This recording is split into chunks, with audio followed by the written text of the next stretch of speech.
Bonjour à tous. Aujourd'hui, Sébastien et moi, nous allons vous présenter la porte Saint-Michel, symbole de la cité médiévale de Guérande.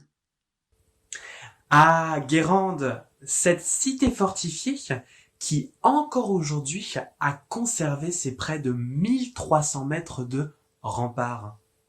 Mais attends, Anne, qu'est-ce que t'es en train de faire dans ton jardin? Je construis les remparts de Guérande. C'est pas de cela dont on parle aujourd'hui? Pas tout à fait, Anne. Nous, aujourd'hui, on va s'intéresser uniquement à la porte Saint-Michel, la porte principale de la ville de Guérande, dont on remonte la construction vers le milieu du XVe siècle, c'est-à-dire vers la fin du Moyen-Âge. Alors, ce monument, il a servi de logement, il a été une source de revenus, et surtout, c'était un élément clé du système de défense de la cité guérandaise. Oui, c'est vrai, c'était le logement du capitaine, représentant du duc de Bretagne. Exactement, Anne. Tu as raison de préciser que nous sommes bien en Bretagne. Bien sûr, ce n'est plus le logis du capitaine aujourd'hui. Au fil des siècles, ça a été une prison, une mairie, un musée, un lieu d'exposition. Et aujourd'hui, la porte Saint-Michel est en pleine restauration pour de nouveau accueillir très bientôt le public. Oui, c'est vrai. Mais il ne faut pas oublier que cette porte avait aussi pour fonction de protéger la ville contre d'éventuelles attaques ennemies. Et d'ailleurs, tu vois cet élément? On dirait un thermomètre. C'est ce qu'on appelle une archère canonnière. Je trouve plutôt que ça ressemble à une grosse serrure. Oui, bon, d'accord, si tu veux, Anne. Archère canonnière, tout est dit dans le nom. Utilisé pour les flèches et pour le canon. Canon d'ailleurs qui fait son apparition au début du XVe siècle en Bretagne.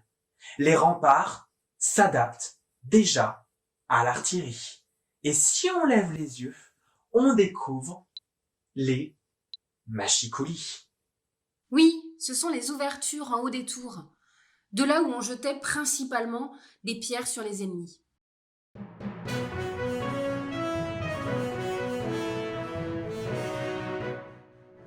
Flash info spécial depuis la presqu'île guérandaise. Contrairement aux idées reçues, au Moyen-Âge, nous n'utilisons pas l'huile bouillante pour défendre la cité contre des attaques. Produit coûteux, dangereux et difficile à utiliser. Alors bien sûr, on a aussi des éléments qui ont disparu. Les douves, le pont-levis, la porte en bois à 2 vantaux et la herse. Mais je me pose la question, Anne, en temps de paix, on rentre quand même pas aussi facilement dans la cité médiévale, si? Mais non, t'inquiète pas Sébastien, j'ai prévu de quoi payer l'octroi. Alors l'octroi, c'est une taxe qui est perçue à l'entrée de la ville sur les marchandises. En gros, c'est une sorte d'impôt pour l'entretien de la cité. Bon je pense qu'on a tout dit. Tu es sûre, Anne? C'est quoi ces marques sur les murs tout autour de nous, à l'intérieur de la porte? Et vous, vous avez une idée?